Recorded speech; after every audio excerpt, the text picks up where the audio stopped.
Hello and welcome to New Mexico Rising. My name is Dan. You know, each and every week I try to bring people from across the country to talk to me about things we can do right here in New Mexico. On this week's show, we got this. You're awesome. You are swellerific. Well, thank you. All right, so what is the top pick on your Mother's Yay gift guide? This is amazing. Man, if you want to have an expensive therapy session, play your own dad in a movie. That'll really sort of stir up some things from your past. All that and more right here on New Mexico Rising. In today's fast-paced world, the hiring process can seem like an uphill battle for both job seekers and employers. You know, with AI and machine learning revolutionizing pretty much every aspect of our lives, why not employment? This morning, we're joined by Jason Kudrikow, Senior Talent Strategy Advisor at Indeed, who will unveil how new AI-powered tools like smart sourcing are speeding up the hiring process, kind of making it smarter and more seamless. Welcome to the show, Jason. How are you, bud? I'm doing great. Thank you for having me. All right, so what are some of the biggest challenges job seekers and employers seem to be facing today? There's a lot of similarities, and what it comes down to is a communication gap. Employers are speaking one language, job seekers are speaking another. Now, from a job seeker perspective, trying to find a job, it's a full-time job. That's what they've told us, right? It's time intensive, right? And sometimes they don't even know if the individual on the other end, where they're sending their resume, is actually seeing and or reading it. Also, that causes frustration. And when it causes frustration, they lose interest, if you will. And then lastly, they're relying on just that piece of paper being the resume, right? Can a resume truly indicate to somebody like that they can do a specific job? At its core, job seekers need a better way to represent their skills, qualifications, and preferences. Now, from an employer standpoint, it's simple. They are having trouble sourcing talent. It's a competitive market. They have to go out and find candidates. And right now, the way they source is it's difficult. It's inefficient. And then lastly, a lot of employers are doing the exact same thing to hire candidates as they did 5 to 6 years ago. And they can't do that. Job seekers have changed, right? So at its core, there's a communication gap, which results in frustration on both ends. Can you tell us about smart sourcing and how it is helping job seekers and companies? Yeah, as I just mentioned, there's that communication gap. And what smart sourcing is going to do is utilize artificial intelligence to bridge that gap. First and foremost, all right, employers are going to have access to a large, active talent pool, over 300 million individuals that have profiles on Indeed. Also, we're going to ultimately bridge the communication gap by creating messaging for the employer to the candidate utilizing artificial intelligence. We're going to take their roles and responsibilities and what the candidate has to offer, their skill set, and then we're going to bridge that together and then push out AI customized messages. Also, when you find a candidate as an employer, reach out to them immediately. If they're out there, they've probably been contacted. All right. Now, our platform, what it's going to allow you to do is reach out to them quick through text message, through your phone, right? You can call somebody right from your laptop. Also, you can send them calendar invites. All of this stuff can be managed within the Indeed profile. Again, helping bridge that current communication gap. Since you're from Indeed, you got the inside scoop. What are some of the best tips for getting hired in pretty much today's job market? What it comes down to for job seekers is if you do not have a profile on Indeed, go set up a profile. It takes a few minutes. Put in your information, put in your skill set, etc. Right? If you have a current profile, make sure it's up to date. Don't do yourself a disservice, right? Candidates are learning and growing professionally each and every day, each and every week, each and every year, right? So go in there and update it. I'm not saying update your profile every single day, but as things change and you evolve, put that information in there. And then ultimately sit back and let smart sourcing do its job. At its core, smart sourcing is going to alleviate any pressure that you have as a job seeker by creating efficiencies for these employers that can ultimately help find you and then send you relevant information. What it comes down to is employers, we're going to start talking the same language that job seekers are talking.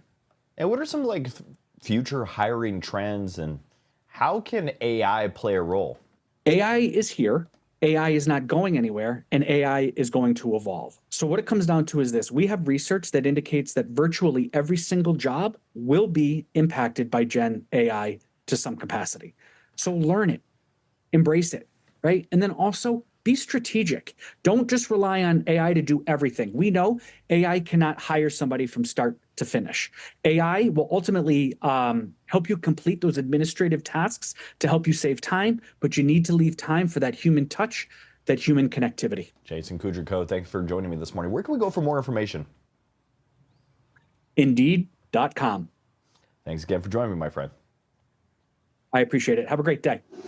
Today, we're joined by two esteemed figures in the realm of reproductive medicine. Barbara Collura, President and CEO of Resolve, and Dr. Sasmira Lalwani, Senior Director of Medical Affairs at Ferrin Pharmaceuticals. In light of National Infertility Awareness Week, they're here to shed a little light on the complexities of infertility, a condition affecting about 1 in 6 people worldwide. Through their advocacy and expert insights, they aim to empower individuals and transform the conversation around fertility care. Welcome to the show, you two. Thank you for having us. Thank you. Okay, so what is infertility and who is impacted by it, and when should someone talk to a physician if they're unable to get pregnant? So infertility is a disease and occurs, as you said, in 1 in 6 people worldwide. So it occurs more commonly than we think it does. Now, the causes of infertility could be related either to the female factor, like dysfunction with ovulation, blocked tubes, or it could be male factor related, or a combination of male and female factors. And in some cases, we don't even know, we can't even find what the cause is. So when should you see a doctor? It's when you've been trying for 1 year and not conceiving. And this is when the female partner is less than 35 years of age. And if she's over 35 years of age, if they've been trying for 6 months and not being able to conceive, at that point, go and see a doctor. But of course, also, it's related, the medical history, sexual and reproductive history also has to be taken into account. And I hear that there's not a one-size-fits-all approach to family building, but why does diverse needs and fertility journeys need to be considered? Well, Dan, as I like to say, you need a sperm, and you need an egg, and you need a uterus. And you need all 3 of those to have a baby. And anything could be impacting any one of those, or 2 of those, or 3 of those. So quite honestly, it becomes the most personalized of personalized medicine. In addition to that, you have to decide what's right for you and what's right for your family in terms of how you proceed on your journey. IVF is not needed in all cases, nor is it the choice of everyone. You might find other ways to build your family.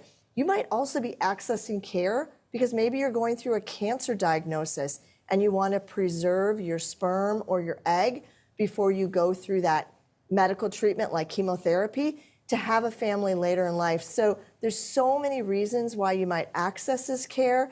And again, IVF is not necessarily needed for everybody. And can you tell us about the importance of community for those that are challenged on their path of parenthood, and why empowerment and self-advocating is critical? This is a rough journey. It has lots of ups and downs. And I constantly tell people the most important thing that they can do is to find a community. Find people in your life that support you and build you up, whether that's friends or family, or maybe you go to an organization like Resolve and you find community and support there. It's vitally important. Please don't go it alone. It's so important.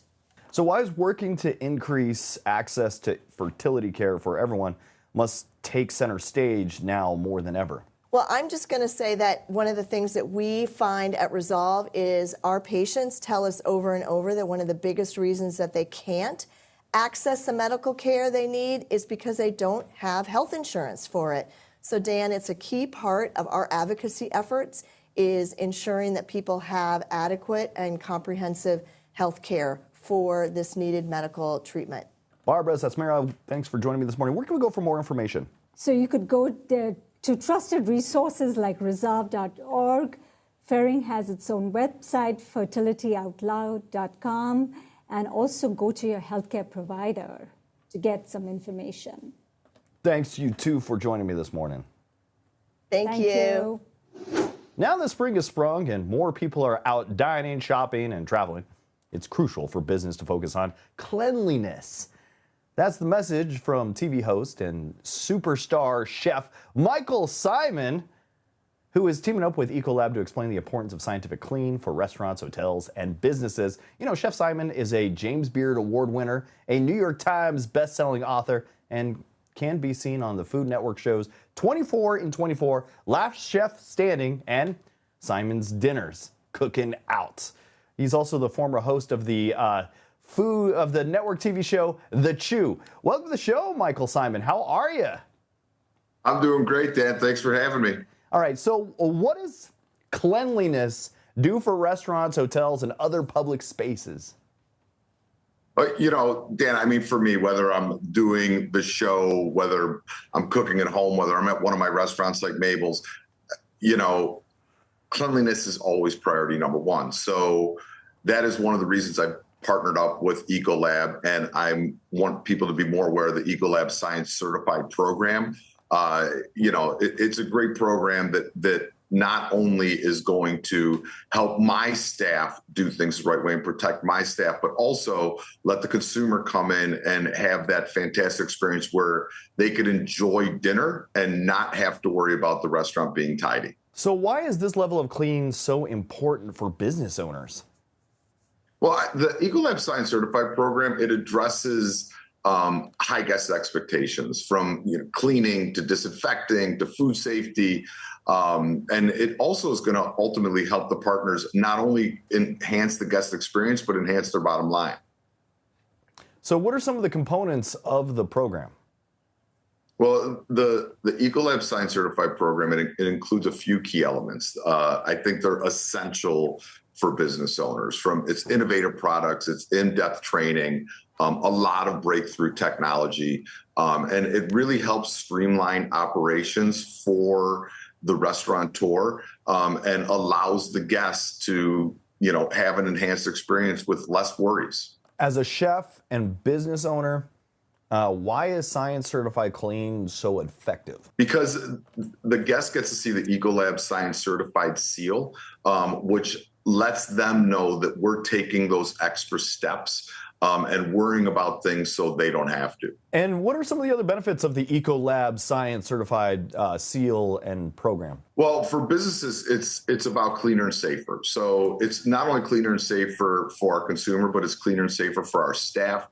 It gives the staff a peace of mind, and it also makes the staff realize and more hyper aware and able to focus on their jobs, knowing that they've been trained properly and they're taking the right steps to make sure that the guest has a really perfect experience in the restaurant. Chef, thanks for joining me this morning. Where can we go for more information? You go to sciencecertified.com, and that'll teach you more about Ecolab and the Ecolab Science Certified program. Thanks for joining me this morning, my friend. Thank you.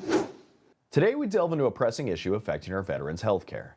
Joining us are Dr. Ronald Harter, President of the American Society of Anesthesiologists, and Dr. Bridget Bush, a practicing anesthesiologist and combat veteran. They're here to discuss the significant implications of the U.S. Department of Veterans Affairs' proposal to shift to a nurse-only model of anesthesia care, a change that could reshape the landscape of medical treatment for our nation's heroes. Welcome to the show, Dr. Harter and Dr. Bush. How are you two? Good, thank you. Thank you, Dan. Doing well. Tell us about the VA proposal to move to a nurse-only model of anesthesia care and how it would impact veterans. Yes, thank you, Dan. This proposal would remove physician oversight of nurse anesthesia care for our veterans within the VA system. The model that's been in place for decades involves a physician who's either delivering the anesthesia care themselves or is supervising a nurse anesthetist in a team model for delivering the anesthesia care. That's the model that's not only used throughout the VA, but it's used through virtually all of the hospitals in the U.S. and all of the leading hospitals in the U.S. The proposal would remove physician oversight of that anesthesia care, which would then mean that our veterans would be receiving anesthesia solely from an independent nurse anesthetist, which is a model that's relatively rare within the U.S., and we feel very strongly could place our veterans at unnecessary risks. All right, so what's the difference between an anesthesiologist and a nurse anesthetist? Dan, the difference between an anesthesiologist and a nurse anesthetist is in education and training. So anesthesiologists are physicians. We've gone to medical school, residency, and many of us have gone to a fellowship as well. Our education is twice as long as that of a nurse anesthetist, and our clinical hours of training are over 5 times as many. We are additionally taught in different methods in different ways. So physicians are taught to diagnose, treat, and manage patients before, during, and after surgery. Nurse anesthetists are fantastic nurses, but their training involves how to work under a physician leader. So removing the physicians is placing them at a disadvantage and contrary to their own education and training. So what happened in 2017 when a similar change was proposed?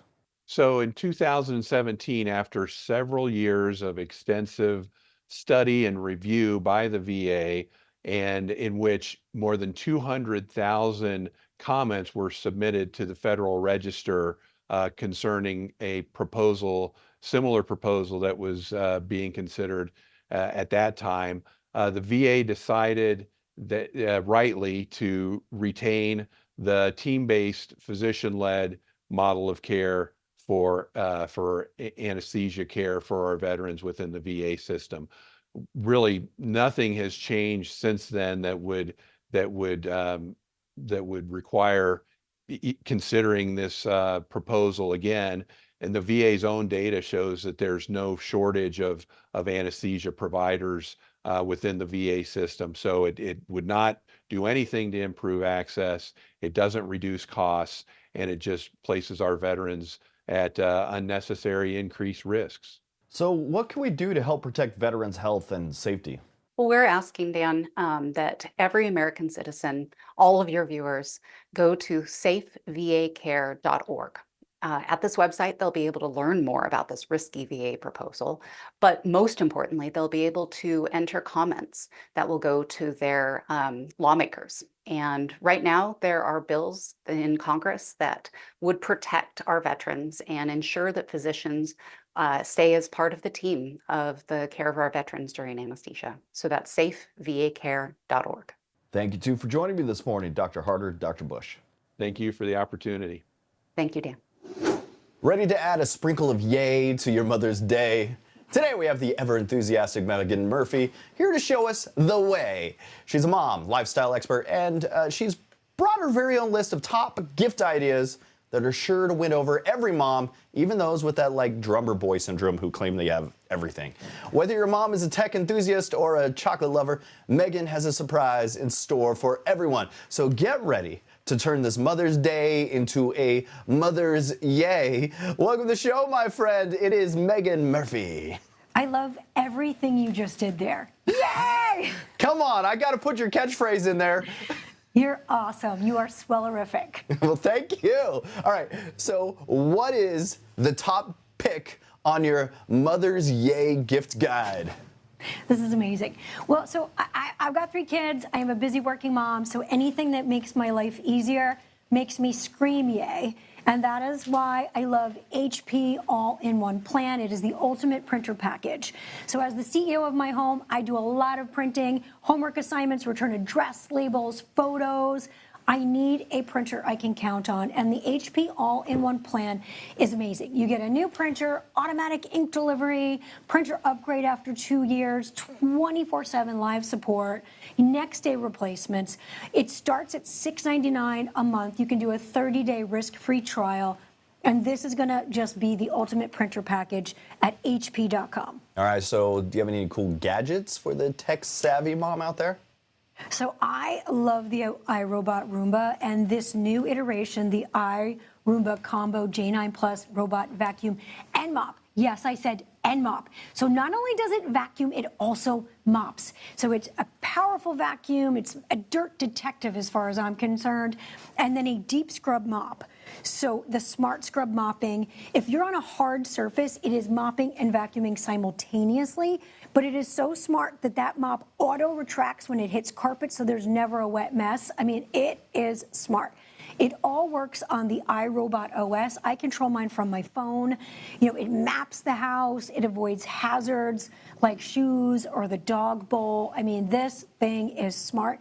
It's on sale for $9.99 for Mother's Day, and you can go to iRobot.com for all the info. Another tech gadget that I love is from Renpho, and it is the Iris 1 and the Iris 3. They're eye massagers. So it almost looks like VR goggles. You put it on, it has 3 customizable acupressure modes, and it just like, you can hear my voice get relaxed as I talk about it because it kneads around your eyes and your temples. It can help with sleep. It can help with headaches, puffiness, eye strain from looking at our devices too much. The Iris 3 has heating and cooling features. And this is really cool. It has voice control speakers. So you could pop in like a meditation or an audiobook and just like zen out for 15 minutes and it's just pure heaven. And it's 60% off. It's an Amazon bestseller. You can go to Renpho, renpho.com for all the info. I like the term zen out. Right? Just zen out. All right. How about moms with a sweet tooth, my friend? Oh, so M&M's, and not just because Megan Murphy, M&M's, it's my initials. They rocked it for Mother's Day. They have an entire Mother's Day gift collection with customizable M&M's. You could put mom's face on an M&M. You could put her catchphrase like, yay, on an M&M. Do them in her favorite colors. There's 20 colors to choose from. You can pick up to 3 colors for all of these different things. There's the dispenser, which I just think is amazing. I'm going to put it on the kitchen counter with my face in it, and my kids are going to delight in them. They have these cute little boxes that say Mom. You could do a champagne-style bottle filled with custom M&Ms. And don't forget dads and grads, because we've also got Father's Day coming up. We've also got graduations coming up. Customizable M&Ms are a great gift, and you can go to mms.com for all things M&M. You know, M&M just took the name from you. That's what they did. I think it must be why I love them so much, and they're gluten-free, so I can devour them. All right, there you go. All right, Megan Murphy, where can we go for more information and also maybe follow you on social media? So for the ultimate printer package, you're going to go to hp.com. For my iRobot friend, you're going to go to iRobot.com. For the eye massagers, you're going to go to Renpho, renpho.com. And for M&Ms, you're going to go to mms.com. And I'm Megan Murphy, MEAGHANB Murphy on Instagram. Megan Murphy, thanks for joining me once again, my friend. Yay, that was so much fun. All right, today we have the pleasure of speaking with Joel and Luke Smallbone, the driving forces behind the compelling new Lionsgate film, Unsung Hero. This poignant drama, directed and written by Joel Smallbone, chronicles the real-life struggles and triumphs of the Smallbone family as they migrate from Australia to America in pursuit of a fresh start amid some financial collapse. Faced with immense challenges, their journey underscores the power of faith and family in the face of adversity. Joel and Luke, thank you for joining us, and let's get into the heart of this story. Good day to you, man. Thank you for having us. All right. Joel, you not only directed, but you also co-wrote the screenplay for Unsung Hero. How did your own personal experiences influence the story and the way you portrayed the characters' emotional journeys? Yeah, well, man, if you want to have an expensive therapy session, play your own dad in a movie. That'll really sort of stir up some things from your past. But a very worthy one, man. Luke came up with the idea in 2020. We've been sharing about this story since really the beginning of the band as sort of a pay-it-forward child advocacy moment in the show. And when he came up with the idea and called a producer, said, what about developing this into a movie? I thought, wouldn't that be novel if I actually played our dad in the film? And then, you know, co-directing and co-screenwriting with Richard Ramsey sort of came later. But it's been a magical and very worthwhile experience. Our heart in art, if you will, or art, as you say, is to share stories that are as close to our own hearts as possible. And by doing that, reaching out into other people's worlds and into their homes and into their lives. It's almost the closer we go to our own heart, the further we're reaching into others. And that's what this story is really. This is about as close to home as one can possibly get when it comes to our story. Yeah. And music plays a huge role in both the film and your real-life family story. How did you integrate your musical background into the film's narrative? And what impact do you think it has on the audience's experience? Yeah, well, I mean, for Joel and I, that's what our day job, as we call it, is as a band called For King and Country. And so music is kind of what we've grown up doing. Obviously, our dad, you talked a little bit about his story. He was a concert promoter in Australia. So music has been in our lives from the very, very beginning. And so we moved over in the early 90s. So yes, music as far as, Seal or Rod Stewart or Jesus Jones, it's in the movie, as well as that's the stuff that it impacted us. And that's what it kind of propelled us to wanting to do music. And I think when it comes to the heartbeat and what we want people to take away, I think that, this film is about the power of family. I mean, Mother Teresa says this: if you want to change the world, and we all do, we already know that, if we want to change the world, we need to go home and love our families. Yeah. And our hope is that fathers will go home and say, hey, I want to be a better dad. I hope that mothers out there that see this film recognize that some of the invisible tasks and things that they do, they matter. They're shaping the next generation. They're impacting people. And so when we have people like John Locke or Terry O'Quinn joining the film, or you have Candace Cameron Bure, DJ Tanner, or Lucas Black from the Fast and Furious coming and supporting this film, we're so grateful, because it really feels like it validates this story about family and the power of family. Yeah. Joel, Luke, thank you two for joining me this morning. It's a really inspiring film. I'm kind of excited to have people go out and check it out. So thank you guys for joining me. Thanks for having us, Danny. And just so the marketing people don't shoot us, okay, it's in 2,300 screens starting tonight, 2,800 screens starting tomorrow for what we're calling Family Day. And you can go to unsunghero.movie. We planned that. To get tickets. Thanks for having us, man. Thank you, too. Unsung Hero. Go check it out, my friends. That is it for New Mexico Rising. I want to thank you for tuning in and checking out the show. If you want to follow us on Instagram and Facebook, just look up New Mexico Rising Television.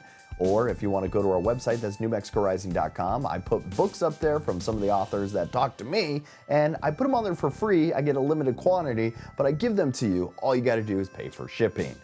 Until next week, that was New Mexico Rising.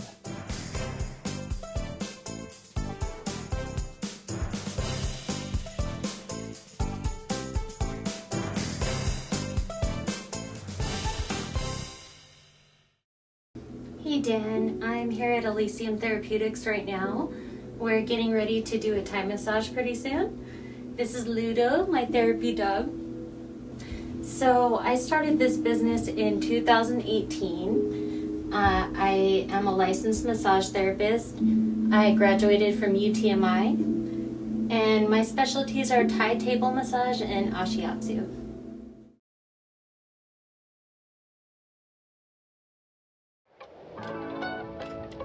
Transform ordinary moments into extraordinary memories with our magical succulent bar. Whether it's a quiet moment of reflection or a first date, let the enchantment of nature enhance every occasion. Radiate positivity and create manifestations while making your very own magical succulent. Embrace the magic at Zinkstown, where we bring positivity to any occasion.